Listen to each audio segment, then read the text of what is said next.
In my 9th year with Vincent, his mistress crashed my birthday party to tell me they were in love and that I should grant them a divorce to set them free. Vincent watched coldly from the sidelines, waiting for me to handle his disobedient lover as I always did, but that day, I suddenly grew tired of it all. I stood up and gave him a small smile. "I'm going to the garden for some air." Vincent paid it no mind, assuming I was going off somewhere to cry in secret, but 1 hour, 2 hours, 3 hours passed, and I didn't return. He went to find me himself. In the garden, there was only a single burnt-out cigarette and a ring. He knew I was never coming back. In the 5th year of our marriage, Vincent began keeping a ballet dancer, a woman of cool and captivating beauty. Her name was Luna. Someone told me that the first time Vincent saw Luna, he was mesmerized by her graceful form, a fairy dancing beneath the moon. He kept the girl hidden away like a dragon's treasure, shielding her from everyone's eyes, including mine. But at this moment, Luna had sought me out herself. She stared at me with reddened eyes, her gaze full of condemnation.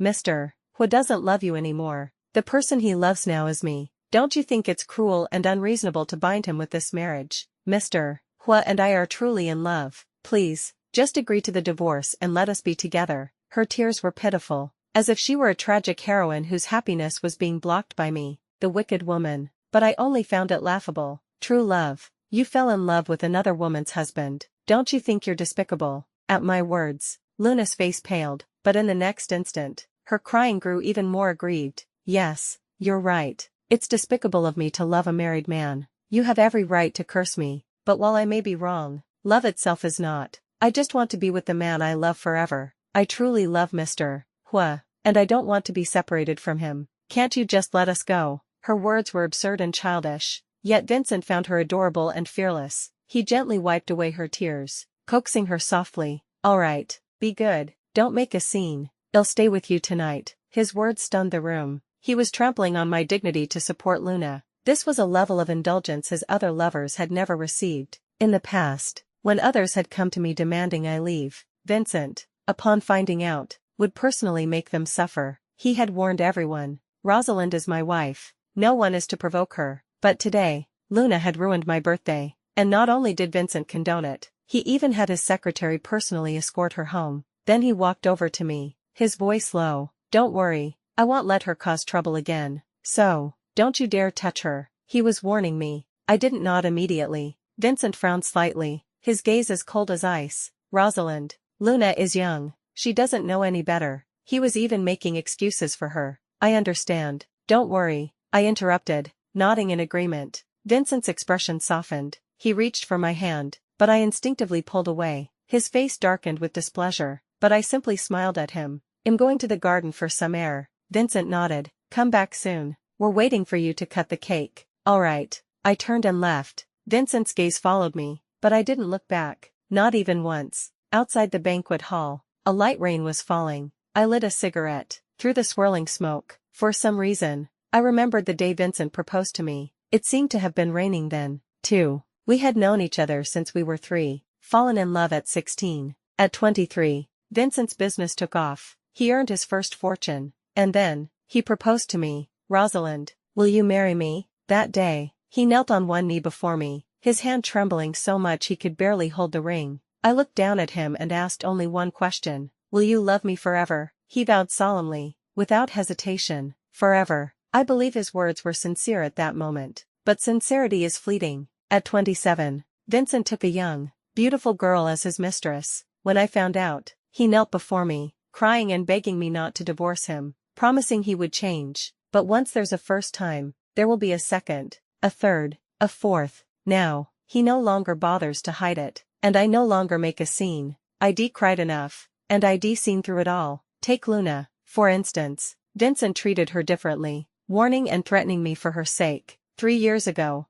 I would have cried until my heart broke, but now, I only felt weary and disgusted, because I knew better than anyone that Vincent would never divorce me for Luna. It had nothing to do with feelings. After years of marriage, our interests were too deeply intertwined. A divorce would be a messy, profitless affair for him. He would never do it, and he was certain I wouldn't either. After all, I had brought up divorce countless times over the years, only to let it drop every time. At first, it was because of love. Later, it was out of unwillingness to concede defeat, but whatever the reason, I had tolerated it for so many years. I should have been used to this drama by now, but this time, I suddenly grew tired of it. I didn't want to play along with his act anymore. The ash from my cigarette fell, searing my fingertips. Just then, a waiter approached me and whispered, "Ma'am, Mr. Who says it's time for you to come back and cut the cake. Go back." I snapped back to reality. A moment later, I extinguished the cigarette and turned, offering a faint smile. "Tell Vincent I'm not coming back." The waiter relayed my exact words to Vincent. Vincent's face darkened slightly. Seeing this, the other guests quickly tried to smooth things over.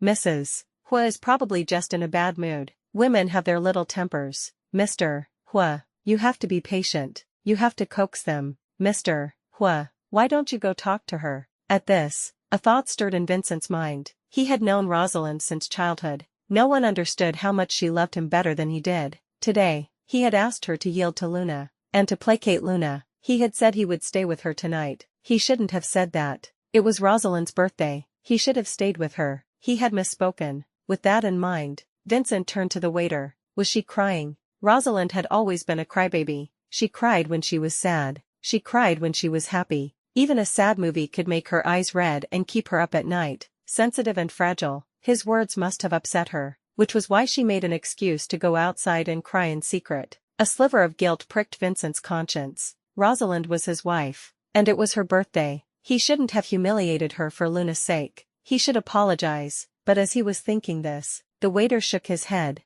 "No, Mrs. Hua was smiling. She looked very happy, very beautiful." Vincent frowned, surprised by the answer, but a moment later, his face hardened, his voice turning to ice. "Then what is she fussing about? She's a grown woman, still throwing childish tantrums. If she doesn't want to come back, then fine. Well, ignore her." The guests exchanged glances, not daring to say another word. They could only wait. But an hour, 2 hours, 3 hours passed. Rosalind did not return to the hall. Vincent's expression was cold and grim as he stood up and went to the garden. The matriarch of the Hua family, a society wife, storming out over a mistress was neither graceful nor magnanimous. It only made them a laughingstock for the guests. He would have to reprimand her when he saw her. But when he arrived, the garden was empty. In the drizzling rain, next to the trash can, there was only a single burnt-out cigarette and a ring. Vincent's heart trembled slightly. It was the silver ring he had used to propose. Over the years, he had bought her countless jewels, but she had always cherished this simple silver ring as if it were a precious treasure. But now, she had tossed it carelessly into the trash. She didn't want it anymore. Just then,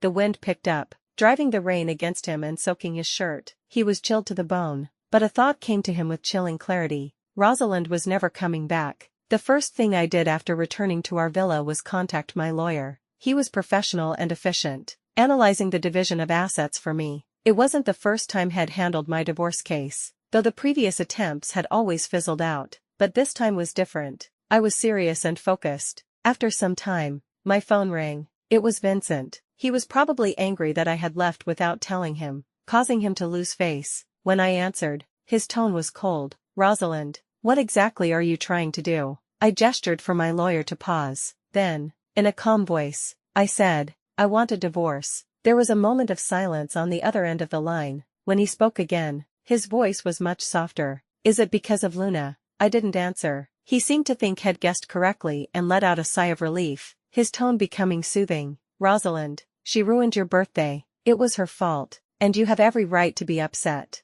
I'll have her come over and apologize to you right now." Even now, he thought I was just sulking because of Luna, yet he still couldn't bring himself to cut ties with her. It was laughable. I let out a small laugh, then interrupted him in a very, very calm voice. "Vincent, this has nothing to do with anyone else than you. I'm divorcing you simply because I don't love you anymore. Vincent, the road ahead is long, and I won't be walking it with you." I had finally said it, like shedding a heavy burden from my back. There was a hint of melancholy, but mostly, it was relief, a sense of release. Vincent was silent for a moment. All I could hear was the soft tapping of his fingers on a desk, a sign that he was thinking. When he spoke again, his voice was heavy. "What are you making a fuss about this time?" He still thought I was throwing a tantrum. It was a familiar question. After I had caught him cheating time and time again, after my endless fights and tears, he would always look at me with that same weary, cold expression, his eyes filled with a deep confusion, and ask, "For all these years,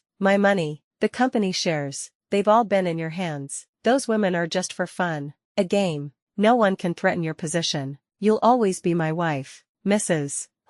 Whatever you want to buy, you can have it instantly. Look at the women around you, so many of them struggling to make a living. Their entire year's salary not even enough to cover the starting bid for one of your rings. Rosalind, what are you still making a fuss about? What more could you possibly be unsatisfied with? Yes, what was there to be unsatisfied with? A life of luxury in high society, the envy of countless people, even my own father, after giving Vincent a sound beating, gently advised me to just let it go, to pretend I didn't know and make do. What were love and affection compared to cold, hard cash? I understood the logic, but I just couldn't accept it. I couldn't accept that the story of childhood sweethearts who weathered storms together would end in a loveless marriage and a facade of happiness. I couldn't accept that a love once shared would turn into mutual disdain. So I cried. I fought. I brought up divorce again and again, hoping to win back his remorse, to regain his love. But the result was that my lover became my enemy. In love, you wish them life. In hate, you wish them death. I never used to believe that saying, but during those darkest days, I did. Vincent, you might not believe this, but I once truly wanted to kill you, and then myself. I expected him to be horrified, but instead, he asked, "Then why didn't you succeed?" I was taken aback for a moment, then I smiled faintly, my voice soft, "Because that day, you called me Rosie, Rosie, as precious as a treasure. My mother passed away early, and my father raised me alone. He gave me that nickname. When Vincent found out, he started calling me that too. He called me that for many, many years. In our youth, he would hold my hand and run with me along the country paths to school, turning back to smile at me. Rosie, if we don't hurry, we'll be late." On our wedding night, he kissed my forehead, his fingertips trembling. "Rosie, I love you." The day my father passed away, he held me tightly, whispering in my ear over and over, "Rosie, you're not an orphan. From now on, I'll be here for you. Don't be afraid." Back then, he loved me most, but I don't know when it changed. He started calling me Rosalind, or just my full name.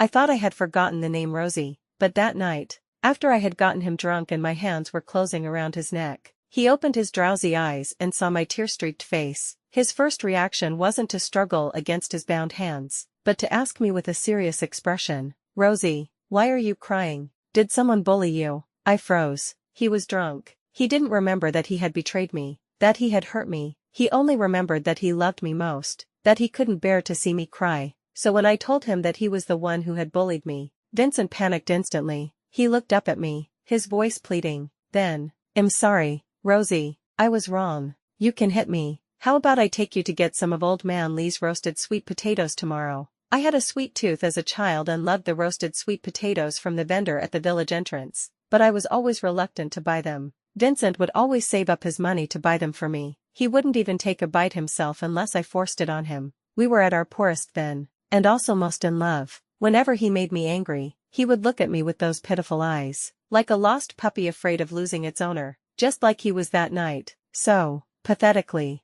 my heart softened. I released my grip on his neck and untied the ropes. As his calls for me grew more and more anxious, I walked out and went to the rooftop. Looking down, I thought, since I can't kill Vincent, I might as well just die myself. But just as the thought emerged, it was shattered by a sharp whistle that pierced the sky. I looked toward the sound. One after another, fireworks bloomed before my eyes. Red, blue, pink, brilliant, beautiful. They lit up half the sky. It was breathtakingly beautiful. At this moment, I looked out the window at the dark night sky, unable to see the fireworks from that night. My voice was soft and gentle. In that moment, I suddenly didn't want to die. I was even glad I hadn't killed you. Otherwise, I would never have been able to see such beautiful fireworks again. There was a long silence on the other end of the line. I thought he was frightened by my past madness, but after a moment, he suddenly asked, "Do you still want to kill me now?" His tone was serious. So, I thought about it and answered him seriously, "No,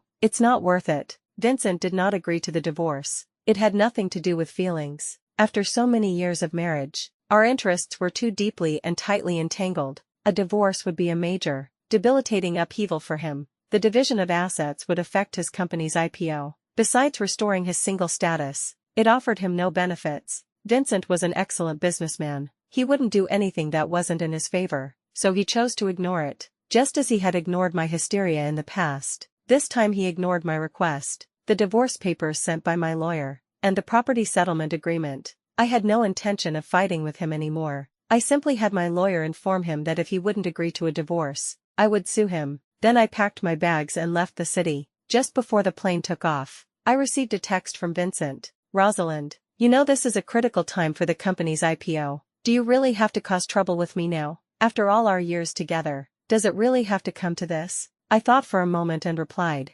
yes, it does. The final destination was Iceland, where the Atlantic and Arctic Oceans meet. I stayed in a small seaside town. Opening my window, I could see the sea. Walking further south, amidst the green grass, I saw the little red church used for eye tests. I learned that it really existed. The wind blew, and the blades of grass swayed. How beautiful. I joined a tour group led by an Asian woman who expertly guided us through local delicacies and historical sites. In the group, there was a young couple. They were inseparable, their affection for each other palpable. I once saw the boy practicing his proposal in private, going from clumsy to fluent over 3 days. Then, at the Pantheon, amidst a shower of rose petals, he proposed to the girl by his side. "Joe, will you marry me?" Even after so many practice runs, his words were even more fumbled than the first time. Awkward, trembling, but sincere. "I will." The girl accepted the ring with teary eyes. Amidst cheers and applause, she threw herself into the boy's arms. They held each other tightly, under the falling petals. It was as if they were embracing the entire world.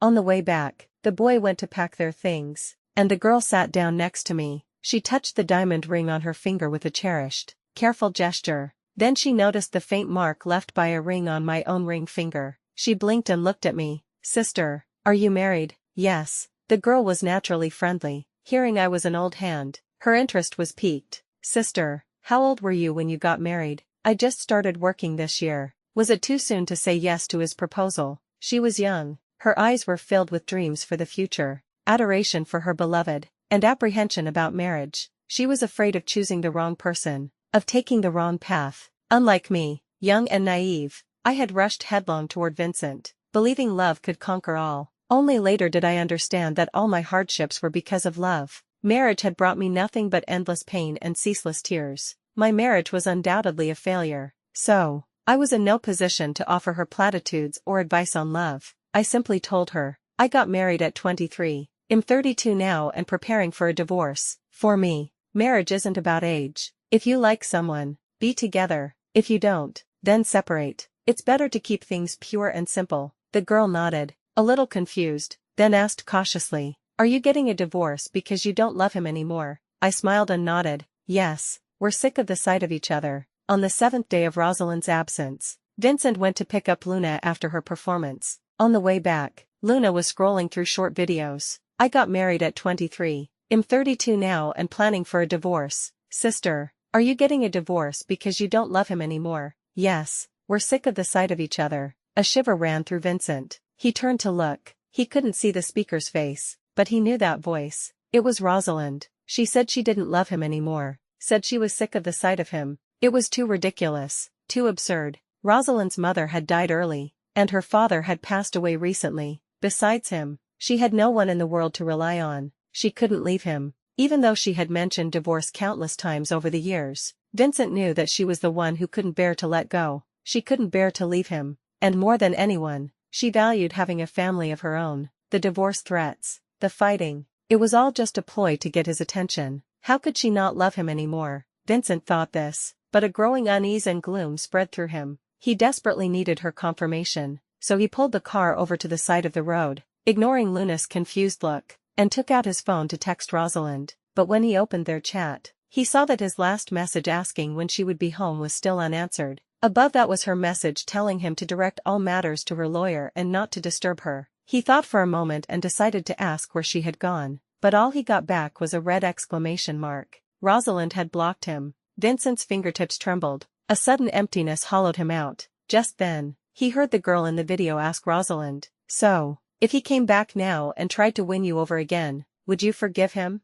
"No." Rosalind's voice was gentle, but unwavering. Vincent clenched his phone, his jaw tightening. A lie. Rosalind was lying. How could she not forgive him? She loved him so much. He refused to believe it. The day I returned to the country, Vincent himself came to pick me up from the airport. He was handsome, with a tall, straight posture. He walked toward me holding a large bouquet of roses. attracting quite a bit of attention. "Rosalind, welcome back. I didn't take the flowers." He frowned slightly, then smoothly took my suitcase. "Rosie, can you stop this, please?" He called me Rosie. In the past, I would have softened, but now, I just felt confused. He didn't know what he was doing. When he opened the car door, I realized Luna was also in the car. I frowned slightly. Vincent quickly explained, "Rosalind, I know you're still angry about Luna ruining your birthday. I brought her here to apologize to you." Luna lowered her eyes, looking pitiable. "I'm sorry, sister. It was all my fault. Please don't be angry with Mr. Hua."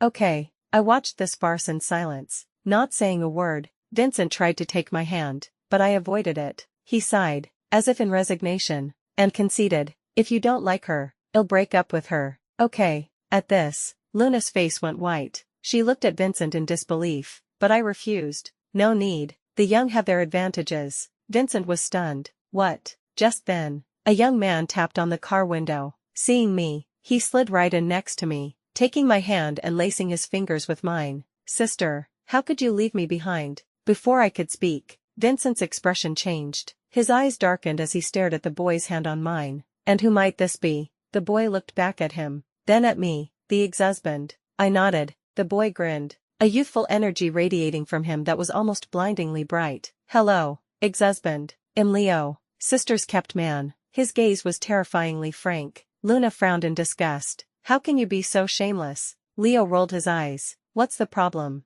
Aren't you the ex-husband's kept woman? What's with the discrimination? Besides, if anyone should be discriminating, it's me. You're a home-wrecking mistress. You're cheap. You're shameless. You have no face." His words bombarded Luna into smithereens. She could only stand there, pale-faced and reedied, trembling with anger, looking pitifully at Vincent, expecting him to defend her as usual, but Vincent didn't even spare her a glance. "Let's go home first," I spoke up. "Take me to my apartment, the place I was staying now." Leo had followed me back to the country and had nowhere else to go, so he was staying with me, but Vincent gripped the steering wheel. "Let's go home. I want to talk to you." It was not a suggestion. I frowned, annoyed, but seeing the look on his face, I nodded. "Fine." Back at the villa, the layout was just as I had left it. A bit of a mess. After all, when I left, I had taken everything of value with me. Vincent's first words were an accusation. "Who is he?" I raised an eyebrow. "My boy toy.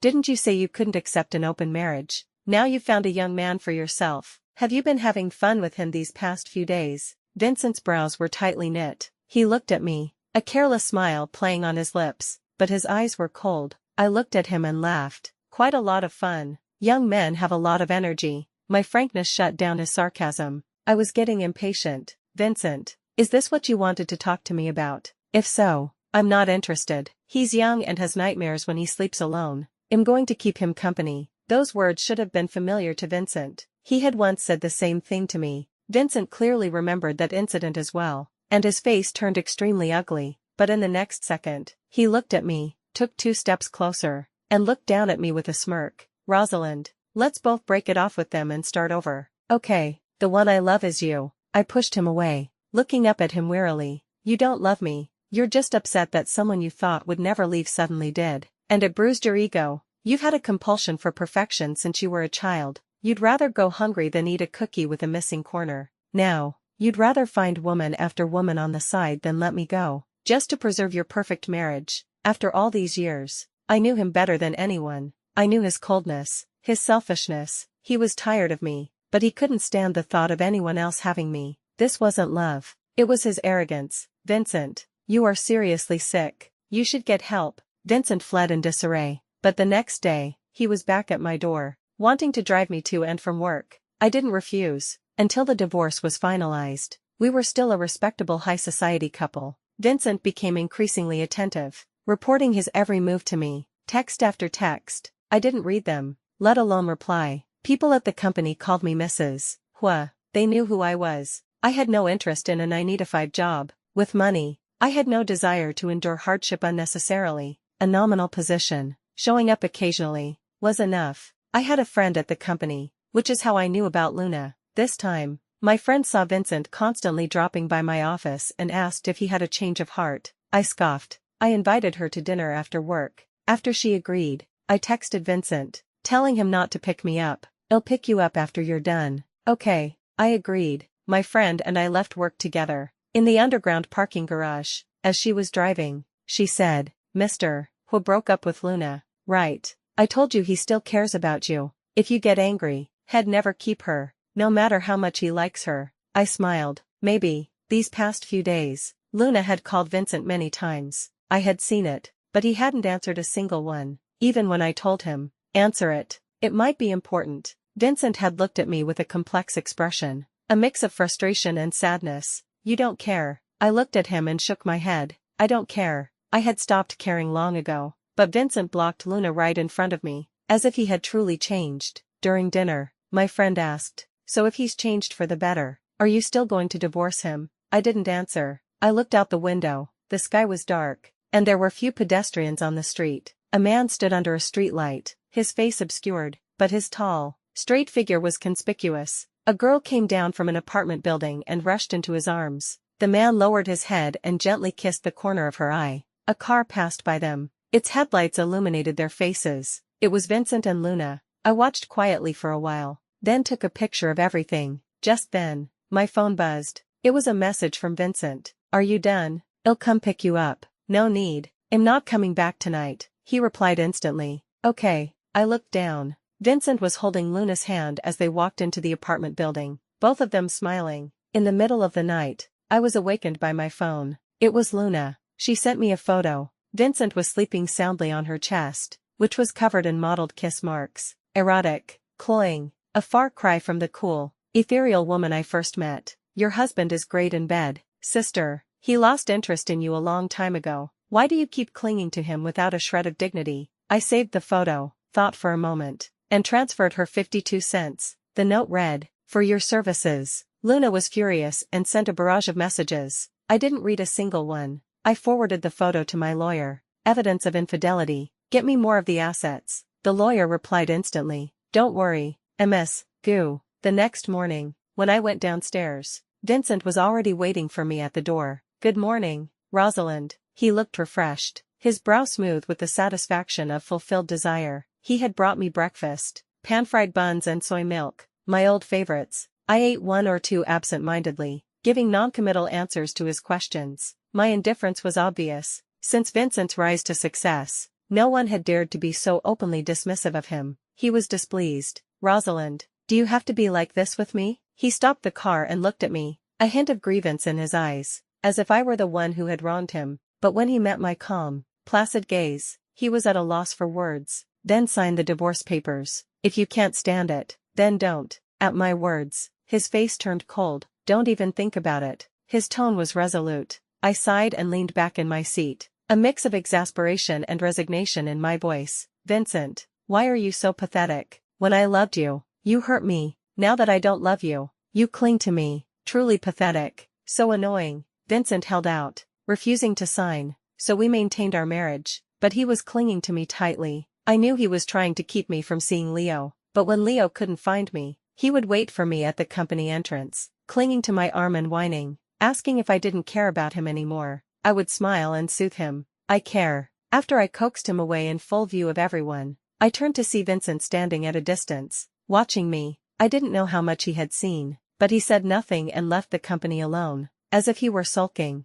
But I didn't care. It was raining today, the weather was a bit chilly, and I went home alone. As soon as I arrived, Vincent took my hand and led me to the dining room. Didn't you say you wanted the lamb soup from the south side of town? I bought it for you. His hand was ice cold. I looked at him and realized he was soaked to the bone, his face pale from the cold, but his eyes were full of expectation and a desire to please. I took one sip and put down the spoon. It's a bit gamey. You have it. I turned to leave, but he grabbed my wrist. I went to buy this especially for you because you liked it. It took me 2 hours to find the stall. It was raining, and the stall had no cover, so I had to wait in the rain. But you only take one sip. You don't even ask if I'm okay. Rosalind, what's wrong with you? His fingertips were trembling, his eyes filled with a deep confusion. You were never like this before. So, I met his gaze, my eyes clear and calm. I stopped loving you a long time ago. To me, you're a stranger. Do you expect me to coddle a stranger? Your self-indulgent gesture requires my gratitude. Isn't that ridiculous? My words seemed to shatter him. How could you not love me? I've already investigated. Leo is just your friend. There's nothing between you. You're just using him to get back at me. You still care about me deep down. Rosalind. Rosie, you do love me, right? He looked down at me, his gaze cautious and hopeful, but I noticed he was clenching his fists so tightly his knuckles were white, as if my answer were the last straw, deciding his fate. I smiled, then shattered his last hope. We're just friends for now. Life is long. I'll eventually meet someone to spend the rest of my life with. I was afraid of being alone. After my father passed away, I wanted a family of my own more than anyone, so I never planned to spend my life alone. I would need a companion, a man, a woman, a lover. Any would do. Vincent's eyes were bloodshot. He asked me, "Can't it be me?" No. I was unwavering, ignoring the way his face instantly turned ashen. I smiled and turned to leave. I didn't look back. Luna came to see me, bringing a pregnancy test report. Compared to the cool, ethereal fairy I first met, she now exuded a cold, seductive charm born from countless amorous encounters. She was even more alluring. No wonder Vincent couldn't bear to break up with her. Who could bear to give up such a delicate flower? Luna told me she was pregnant and that Vincent was being nice to me only because he wanted me to accept the child. After all, I couldn't have children. At this, I looked up at her. Vincent told you I can't have children. What else? Luna smiled provocatively. Besides, Rosalind, is there anyone in our circle who doesn't know you can't have children? It was true. In the 3rd year of our marriage, when I was 3 weeks pregnant, I discovered Vincent was cheating. During the ensuing argument, I had a miscarriage. After that, I never got pregnant again. Many people speculated that my body had been damaged and I was now infertile. They secretly tried to solve the problem for me, offering women, making promises, but I took a sip of my tea, my smile calm, showing no signs of anger. It's not that I can't have a child, it's that I'm unwilling to have one for him, because he's not worthy. If you want to have his child, that's your cheap choice. Don't drag me into it. And another thing, if he wants a divorce, I'm ready anytime. He's the one who's unwilling, but you two are a perfect match. One despicable, the other even more so. Luna's face flushed with anger, her voice shrill. Rosalind, he loves me, you're just an old woman. I raised my hand and threw the tea in her face. I stood up, looking down at her drenched and pathetic state, my voice indifferent. Since you're so sure of his love for you, then hurry up and convince him to sign the papers and stop bothering me. Luna, I'll be waiting for your good news. Unfortunately, Luna was useless. She brought the drama to our home, telling Vincent she was pregnant, her face glowing with the gentle look of a new mother. But Vincent's first reaction was to look at me. Rosalind, this was an accident. Every time. His words stunned Luna, but after a moment, she recovered and grabbed his arm. Vincent, you clearly said you wanted to have a child with me. You said you hoped the baby would be as beautiful as me. How can it be an accident? This is the fruit of our love. Tell me you love me. You've been tired of Rosalind for a long time. Why won't you divorce her? What can she give you? I love you. We're about to have a child. Why won't you marry me? Vincent's expression was icy. He looked down at her. Get rid of the baby. Luna instinctively covered her stomach, her eyes filled with sorrow and despair. No, I want. This is our child. How could you be so heartless as to get rid of it? The girl was beautiful even when she cried, looking so pitiful, but Vincent's gaze moved to her abdomen without a flicker of emotion. I don't want to repeat myself a 3rd time. Get rid of the baby. Luna screamed and covered her ears, as if to block out the hurtful words of her beloved. They were at a standstill. I glanced at the hidden camera in the corner, a cold observer of this good show, until Luna,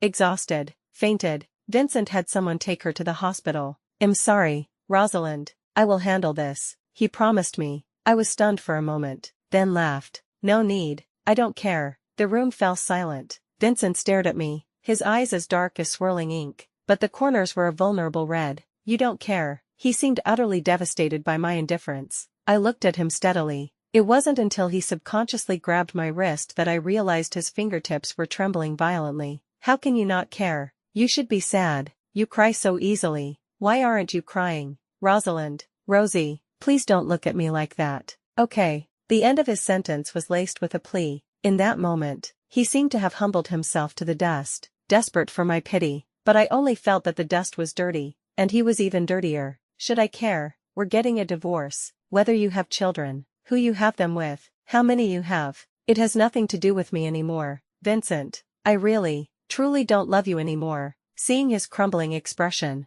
I smiled. We've known each other a long time. Let's leave each other with some dignity. Sign the papers. Vincent finally signed. He had to. Luna had told the media about her pregnancy, and the high society affair became a sensational story. The stock market fluctuated, and the shareholders were displeased. Vincent didn't want to be sued by me any longer, and with his infidelity now public knowledge, my lawyer secured the best possible outcome for me. 70% of all assets, my lawyer told me. It was actually 60%, Mr. Who voluntarily gave you the extra 10. I smiled and accepted it without argument. The day we left the registry office, it was a rainy day. I seem to have a connection with rainy days. All the major events in my life happened on rainy days. The day we got engaged, the day we got married, the day of Vincent's first affair, the day I decided to divorce him, and this day, the day of the divorce itself. In the light drizzle, Vincent stood beside me and said softly, "Let me give you a ride." I shook my head.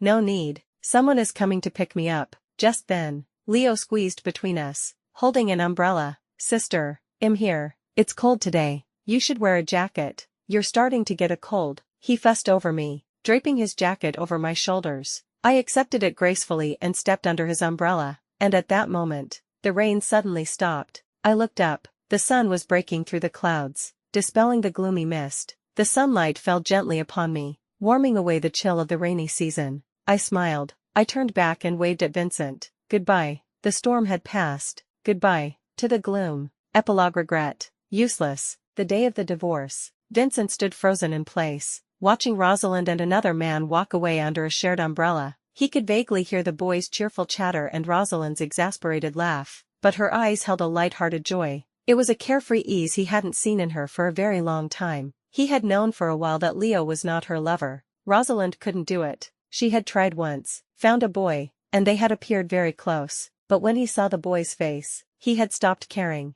because the boy looked just like him. She couldn't let him go. She could never truly take that step. Sure enough, that absurd affair lasted less than a month. Rosalind never crossed that line again. He had told a friend about it once when he was drunk. His friend had paused for a moment, then scoffed. "Maybe it's not that she loves you. Maybe she's just not as despicable as you are. Vincent, you're really going to lose Rosalind this way. And when that day comes, don't you regret it?" What had he said back then? Vincent thought for a moment before he remembered. At the time, he had smiled with utter confidence. Regret? How could I? The one who can't leave me is Rosalind. He thought he didn't love Rosalind anymore. After all these years, he was clearly tired of her. But at this moment, watching her retreating figure, his heart ached as if it were being torn apart, as if he had lost the most important thing in his life. He suddenly wanted to run after her, but he stopped after taking a single step. He knew Rosalind would never turn back. She had said it herself. If you like someone,